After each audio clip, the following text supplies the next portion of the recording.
Since before recorded time, it had swung through the universe in an elliptical orbit so large that its very existence remained a secret of time and space.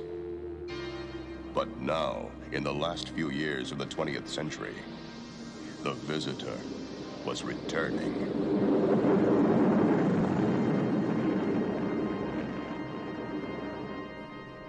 Hey everybody, welcome back to another sweet episode of Citizen Frame, the spoiler-filled and harsh language podcasts. It's just durs. I was doing pretty good there. That was my new intro and I screwed it up, but I was almost there. Almost there. You'll get it next time. Yep. You'll see the progress. We're getting the hang of this. Yeah. Episode 100 is coming up. We'll get it right. Welcome everybody. Sorry about the delay in this one. We just had I had a little equipment issue, but we are back up and running. We got a couple fresh podcasts coming out this week, and this one is an '80s. I guess you can say it's more of a cult film, but it was a hit when it did get released. And we're talking the 1984 Night of the Comet. And I am joined with the usual band of misfits, Trevor and Nuala. Good to be here. Hey. And we're here just to shoot the shit about a film that I think has been forgotten. And I think that's why I wanted to kind of revisit it. It got recently released on, I want to say, Arrow Video Shout Factory, one of those DVD, Blu-ray release manufacturers. And I just remember really liking this when I was younger. And but we'll see what happens when I revisit it just a few days ago. Guys, first experience with Night of the Comet. Is this your first time watching it? It was for me, yes. Okay. How about you, Nuala? No, this wasn't my first time watching it. I maybe seen this movie about 15, 16 years ago with my brother. We were going through one of those websites with like sci-fi movies. Oh, one of those websites? Like yeah. Trust me, I'm not going through one of those websites with my brother. That's weird. A fair point. But wow, we were off to a classy start, folks. Stick around. We'll just lowered the tone completely from the off. I'm no longer the unprofessional one of the group. Yeah, well, it's in the tag. Professionalism is not an option. Exactly. So we're keeping on trend. It's all good. But we were scrolling through lists, and he went, "Oh, Night of the Comet, that's a good one. I seen that years ago whenever I was a kid." So we stuck it on and watched it. And I enjoyed it whenever I first viewed it. Well, it's one of these films where, well, let's just jump into it. We'll get into it. Yeah. Right away, the movie already has me because I fucking love the music. Yeah, the soundtrack's good. Yeah, it's very. The film really does reference the other films. It's kind of talking. It's kind of part of. The movie pretty much opens up in a movie theater, which right there you had me. I loved when I was younger going to the movie theater and played my video games before going to see the movie. Yeah.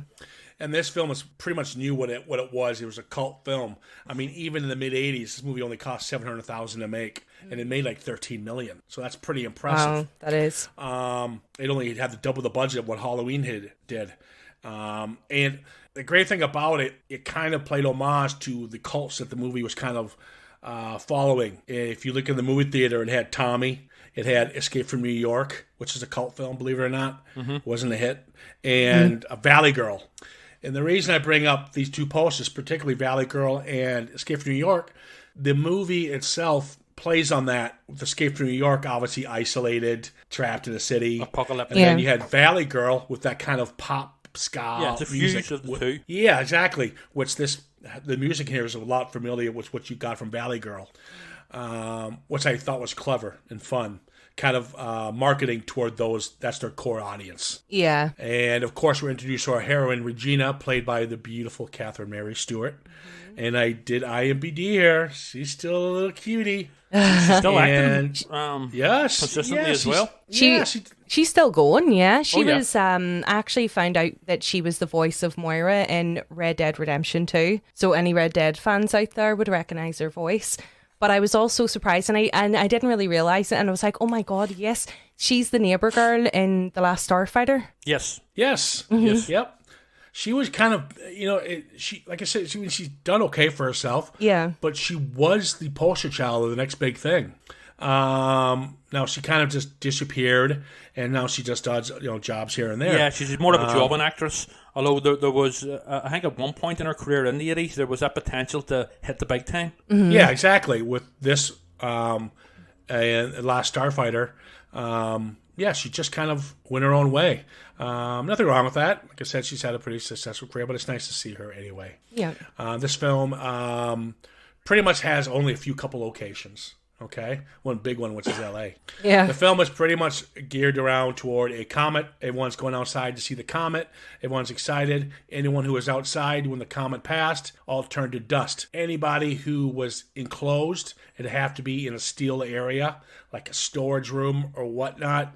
It's kind of weird, the rules of what the comet... Yeah. It's the radiation, I guess. Can I say as well Yeah. that a clever thing about the time this film came out is that in 1985, Halley's Comet was due to pass by the Earth for the first time in like maybe 70, 80 odd years. So it was playing on the worries and fears of that, which I thought was quite clever to do that at that specific time. Yeah, they actually mention Halley's Comet during the movie too. So yeah, good check.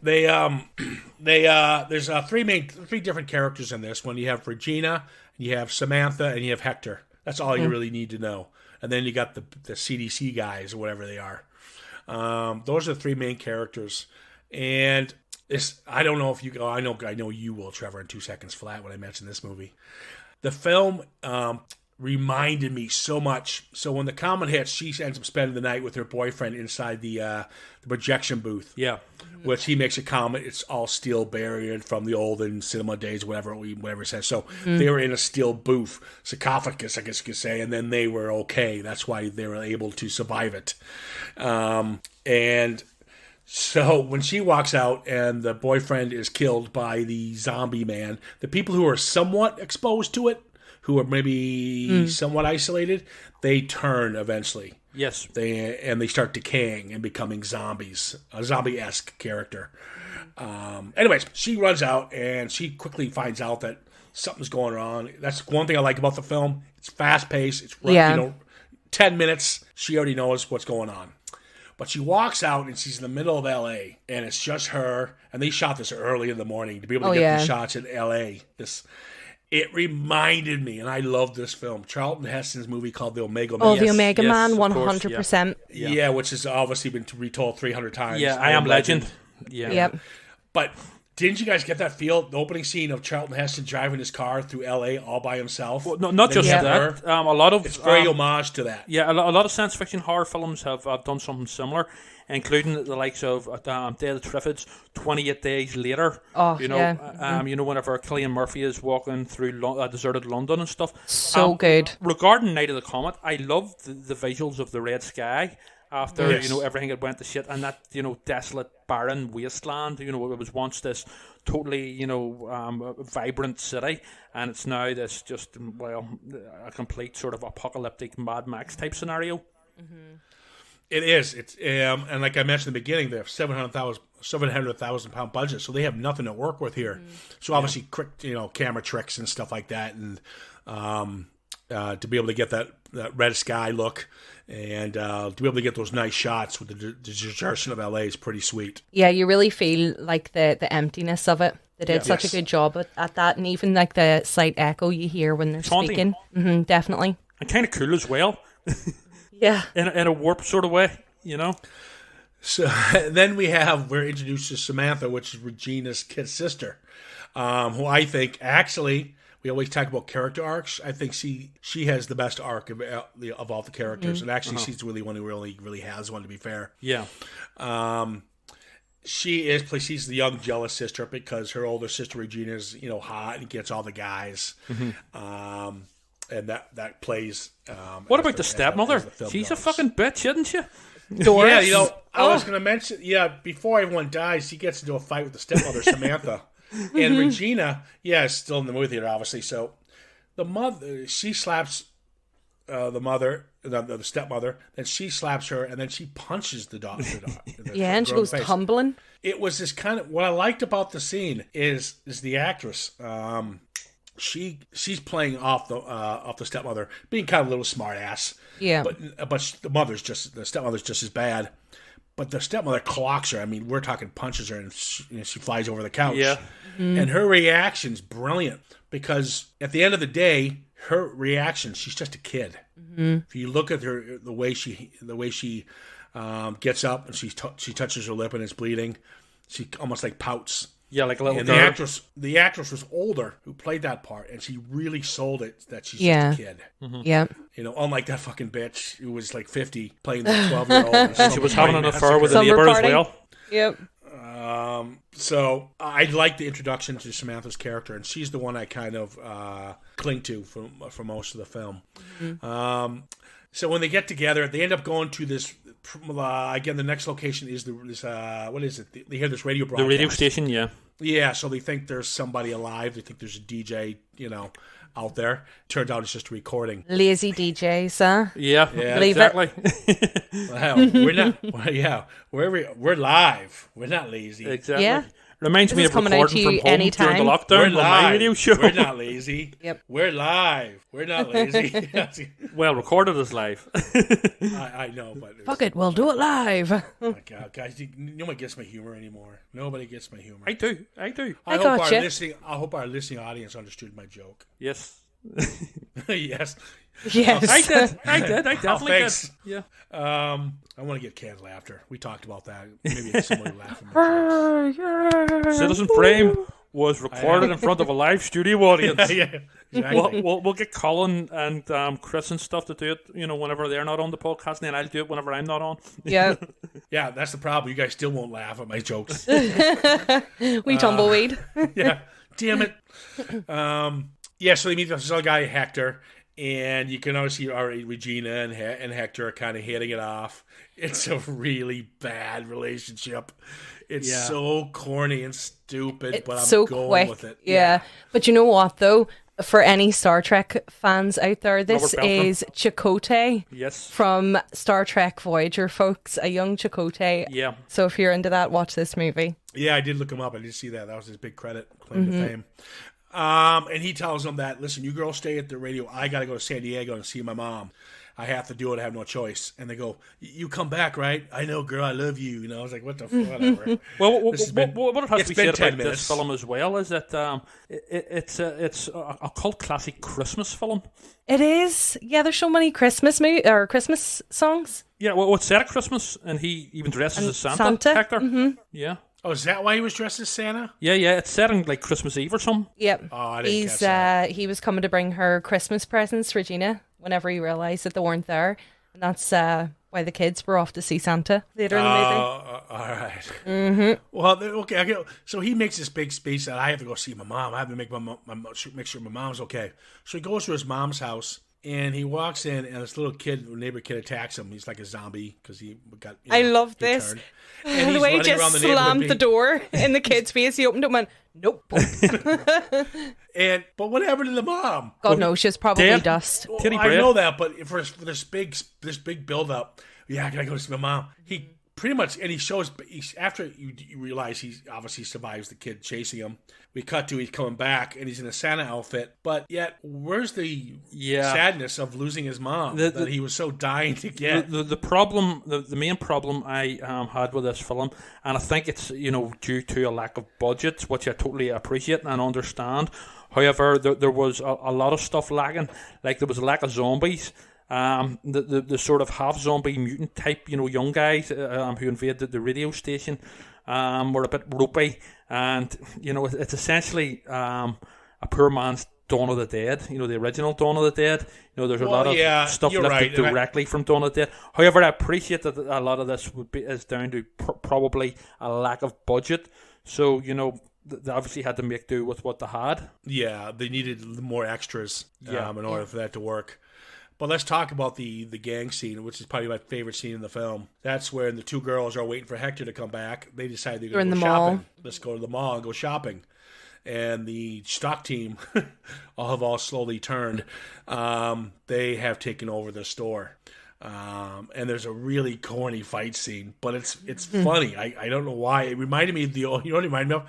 The old 60s Batman. Oh, yeah. It's yes. cheesy. It's the dumb goons and stuff. Whap. Yeah. And it was very cheesy, but you weren't offended cheesy. It's camp. Like, yeah, it was, but it just reminded me of that, like I said, the 60s Batman. Yeah. And playing for good fun. And obviously they're about to be killed by the stock team when all of a sudden the CDC or these... There's, as the film goes, and we're going pretty fast through it because there's not really much meat on the bone for this film, to be fair. You're introduced to the side story of these scientists who knew this was going to happen, so they went underground to protect themselves. But what happened was, geniuses. Somebody left the what is it? They left air the conditioning air on the conditioning vents. on. So when the comet hit, some of the comet goo, whatever, got into the air ducts, causing them to slowly turn. So they're trying to find survivors and seeing if they're immune. So they're kidnapping them, making them brain dead, and then taking their blood. Harvesting their blood. Pretty creepy. Yeah. When I say it and when we talk about it, it sounds creepy. Yeah, but we all know. Well we all know. One of the guys playing one of the scientists, I forget the actor's name, but he also appears in the 1979 TV movie of Salem's Lot in a very creepy role. That's Jeffrey Lewis. Yes. He was a character. Actually, he was a supporting actor. He did a lot of the Clint Eastwoods. Mm-hmm. Any Which Way But Loose. Do you know the actress Juliette Lewis? Yes. That's her father. Oh, that's her dad. Right. Yeah, I like Juliette Lewis, and I like him, as well. So yeah, I always liked Jeffrey Lewis. He just passed away a couple of years ago. Yeah, he was a great character actor back then. Yeah. He was so always nice to see. So these guys saved the day. They saved the girls from getting killed by the stock team, the zombies, but obviously they want to take they think they're being saved, but obviously they're going to be harvested. Mm-hmm. But to leave the sister there, they're going to kill the sister, and they're going to take Regina, the older sister, with them. Mm-hmm. So she's gone. There's a scene here, and again, we're going back to the. I don't know why I don't have the actress's name in front of me. That's stupid of me. I should have had it. Samantha, the younger sister, again has another really nice scene, and it's probably silly and it is camp, but I really felt sorry for her again. So they are going to kill her by make her to go, just go to sleep, a painless death. Yeah. Yes. And as you think that's what's happening, but as she's giving her the needle, Samantha's just talking about how innocent. She's talking like a kid, like very childlike. And as she's slowly falling asleep, she's talking about hopes and all this stuff like that. And she really does sell it. I actually really felt sorry for her because I couldn't remember the twist. So I was like, oh man, that's too bad, because I really liked the character, and she sold that little scene. As silly as it is camp and it is silly, but this is the scene that makes this the difference between the shit that you get on the Sci-Fi Channel. Yeah. Which is filmed the same way, to be fair. It's low budget, don't have much to work with, but this goes to show you at least these guys had charm. Mm-hmm. It had charm to it, and that's what sells the film. But it's a good scene. If you guys are going to know what you watch, you have to listen to this podcast, check it out, and you might see what I'm talking about.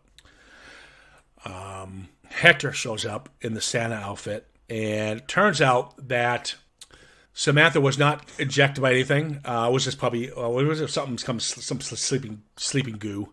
I don't know what it was, but it turns out that one of the doctors was not going to kill her, and told her. Well, the whole time you thought she was the bad guy because she's the only one with sense. She didn't want to take any humans. We're not taking any humans. I don't want to take any humans. Yeah, she was the only one. You don't realize with she morals didn't want to take thing. humans. Yeah, we thought she didn't want to save any humans because she's being selfish. But she wasn't. She didn't want to take any humans because they knew what they're going to do to them when they got them. Yeah. And exactly. So she ends up taking her own life with the actual shot. And Hector and Samantha decide to go save the day and get her sister out. Break her out of the scientific sort of facility. High security facility, yeah. Yeah. Dressed as a cowboy. What is it with Hector in his disguises? Santa and a cowboy and all sorts? Such a bad scene. I mean, it is. It's so corny. Yeah, and then you got the set. I mean, I guess they're working with it, but the set's so just plain. And this is like being a massive infrastructure. And Yeah. no, it's they got a cast of 3 people. They're working with what they got, but you went with it. They escape, and long story short, her and Hector pretty much adopted 2 kids that they saved their lives. And which I think they saved the corniest scene for the very end. Oh God, yeah. What was that? What was that? Football, the family football in Fade to Black. Yeah, whenever the guy in the sports car weighs in. Oh God, the crossing, yeah. Yeah. Nobody's here. Yeah. Oh yes, that's right. DMK Yeah, from the video game. from the video game. Yeah, it's a film that's so simple in its storytelling, and usually I have a problem with that. And we'll talk about it in my review with when I compare this to that piece of shit Critters. And so quickly, what's your thoughts? Trevor, you go first. You haven't seen it, so I'd be interested to hear your Yeah, thoughts. it was my first time watching it. I really wanted to like this film because I do love my sort of B-movie, almost exploitation type films from this era. I think it started off well, but it is severely lacking, and it is a bit of a chore to get through to the end. Being completely honest, there is some likable stuff about it. There, the early scenes after the comet comes are quite haunting and stuff. The whole Omega Man vibe, and there's that 28 days later, that whole apocalyptic thing. I think it lifts a lot from Dawn of the Dead, and also in American Werewolf in London, the dream within a dream scene, and the zombie coming. But I don't think they are anywhere near as good as those films. I don't think it is anywhere near as good as those films. That said, I think a lot of this I think it probably looked great on paper, on the script, but I think they were restricted by a lack of budget, and they, it's okay. It works okay with what they had, and you can see their obvious, efforts, getting into it, but it is lacking. I think the best thing it actually has going for it is the 80s nostalgia, for me personally anyway, but yeah, there's, the soundtrack's quite good, and, the 3 leads are actually quite good as well, Robert Beltram, and Catherine Mary Stewart, and the other woman who plays, the younger sister, Samantha. I think that they're generally quite likeable, but I think it would have been a lot better in the hands of a better director and also with a bigger budget. All right, reel it up. Cool. Well, this kind of falls in the realm for me of one of those good bad movies where it has a lot, like it misses opportunities at points, and yes, with there could have been a bigger cast and they could have shown more of the zombies and things like Definitely that. And I do agree. Yeah, 100% I do agree with that. But whenever I watch it, I do enjoy it. But can see its warts, if you know what I mean. I would definitely recommend giving it a watch. There's talks. I think the script, the screenplay, is already written for a remake. There was some news came out about that a couple of years ago. So I think this is a movie that we might see soon, redone again and maybe done better. So it would be nice to see how they pick that up and what changes they make with it. But yeah, it's not the best movie you'll ever see. It's not the worst by any means. It hits on comedy. There's likable characters, and it makes up a bit for where it has its failings. But overall, for me, it's an enjoyable movie. Yeah, I mean, pretty much to piggyback when you said Neil, I mean, that's what it is. I think it has a lot more going for it than that piece of shit Critters. Yeah, I'll give you that's a piece of shit. Okay, so you've got a $2 million budget Critters, right? And Critters shows you these visual effects they shouldn't have done because they can't do them with $2 million. Like the spaceships flying. We're not go over it again, but you guys thought it was Oscar-winning effects. But I won't go that far. But no, whatever, Trevor. Well, I know I got the edited copy. So this knew what it had. It had $700,000. First-time director. He wrote the script as well, and he did what he had to work with. Now there's him being a newbie as a director. It's got flaws. He uses a really neat scene. What could have been is she's having these 2 dreams back to back, and the 2 cops pull her over, and the cops are zombies, and she starts peeling his hand off. It's pretty gross. Yeah. But I'd rather them use that for more of a real fight scene and use that budget instead of using it for a dream sequence, actually implement it into the story. Yeah. Have a couple more attacks. Like they're really, like they are actually in peril. I know what you mean, yeah. And I actually felt there was a severe lack of tension there as well. Yeah, and that's where they could have taken that. Instead of being a cop-out and spending all this money on a cool dream sequence, implement that as a fight scene somewhere. Would have been nice. But the one thing this movie has, and a lot of these, like Critters doesn't, is charm. I talked about Samantha, the character who I really liked. Check those scenes out I mentioned when she gets hit in the face and when she's, being put to sleep, technically. It's actually really good performance by the young actress. I do like the setting. I like any kind of film. We mentioned the Omega Man. I like that. They got the red sky. There's a movie you reminded me of called Damnation Alley. Nobody knows about, but it came out in the Came out in the late 70s with Jan Michael Vincent and George Peppard. If you like that kind of film, you should check out Damnation Alley. It's pretty cool.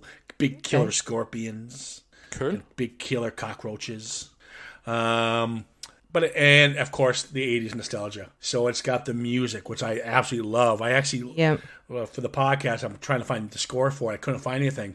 All they have is the soundtrack. So all the songs from this movie are in it. If you like the music, you can get it. It's available. MP3 download. You can get it CD, wherever you want. So it's still obviously quite popular. I love the music. I love the nostalgia of it. I love the movie theater with all the posters playing homage, kind of a little wink to the audience. Yeah. We're kind of like Our Valley Girl, Our Escape from New York. Had It Came from Outer Space too. Yes. Yeah, there's a great scene where the projectionist is going, "Hey man, I've got It Came from Outer Space, the original print. You gotta pay me for this. $100? I'm not doing that for $100. This is the original print." And then he goes, "What? That's right, $110. That's what I'm talking about." See, I think it's got a lot more positives than negatives. So I think anyone who likes old 80s cheese, give it a watch. Then there was that one as well in the 80s, which was, sort of end of the world type scenario, Red Dawn. This is not Red. That's a completely different film. Oh yeah, I know that there. But no. But there was a sort of series. There was a sort of almost like mini craze of these types of apocalyptic films back then. I suppose they've never really went away, to be honest. There've always been apocalyptic films. Yeah, but this is not Red. I know, but I know what you're saying. But Red, you don't know the story of Red. This is not Red Dawn. I haven't seen Red Dawn since I was a kid, to be honest. Yeah. Have you seen Red Dawn? This is not Red Dawn. Yeah. Don't listen to Trevor. This is not Red Dawn. Not since I was a kid. Yeah, so I'll take your word for it. No. But I hear what you're saying. It does. There's a lot of different films that came out back then in regards to Last Man on Earth kind of films. And it's directed by Tom Ebenhart, who's still working today. He does a lot of TV. But I'm going to give him an honorable mention. He did one of my favorite, stupidest comedies ever filmed. What is it? Kurt Russell, Captain Ron. You guys have never seen Captain Ron, have you? You guys want to fucking laugh. He plays kind of a Snake Plissken character. He's he's got one eye, he's got the patch. Yeah. And he's taking this Martin Short's in it. He's taking his family, and he's the Captain Ron of this ship. He's going to give them a tour of the Caribbean islands. But he's horrible at it. It's fucking hilarious. You gotta see Captain Ron. I own it. I love it. Gotta see Captain Ron. He went on to do comedies. He did Honey, I Blew Up the Baby. Yes, Honey, I Shrunk the Kid, stuff like that. So he's had a pretty good career. Pretty much the same career that the guy who did Stephen Hurrick, who did Critters. Yeah. They all kind of went the same path. But if they are remaking it, I hope they keep the charm. Yeah. They don't make it an R-rated bloodfest. The Night of the Comet should be done with somebody like Emblem Entertainment, who does a lot of Spielberg stuff. That's where this kind of falls into place. We keep talking the Explorers and the Goonies and stuff. This is kind of where this falls into place. This is below them, don't get me wrong, but if you like those ventures, give this a watch. That's a wrap on Night of the Comet. Quite a simple little one, to be fair. Kind of knew that going into it. There's not much meat on the bone, but that doesn't necessarily ruin the film. What else do we got going on? Oh, yes, we're doing Commando in a couple of days. Wow, you're going Commando, Kieran? We don't want to know that. Commando, lady listeners out there. Well, it is. It has been warm. But Commando should be a fun one. And then we got to go back to Spidey. We got to do Venom. And we got a couple other ones coming up. that we're excited to do. We're going to do some new releases. Army of the Dead, we're going to be doing. Yes. We're going to do Black Widow.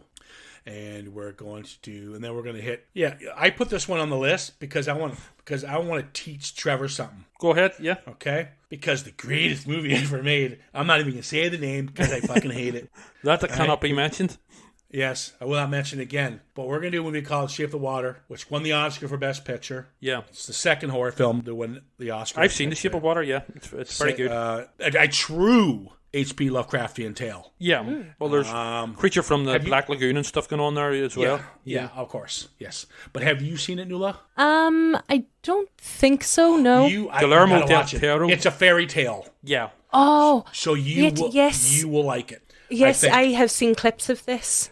Now, here's the twist. I saw it, and I don't think it was that good. But I think I'm going to revisit it. I just picked it up. I got it on 4K. I'm going to watch it again.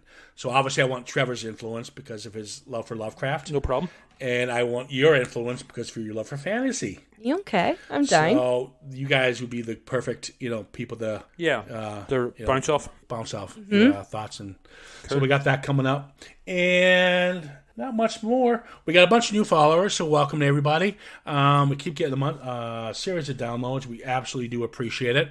Again, please always chime in on our Instagram, citizenframe_podcast, or certainly on Facebook at Citizen Frame. All feedback is welcome. Yeah, please do. We want to start getting, we're going to take requests at this point.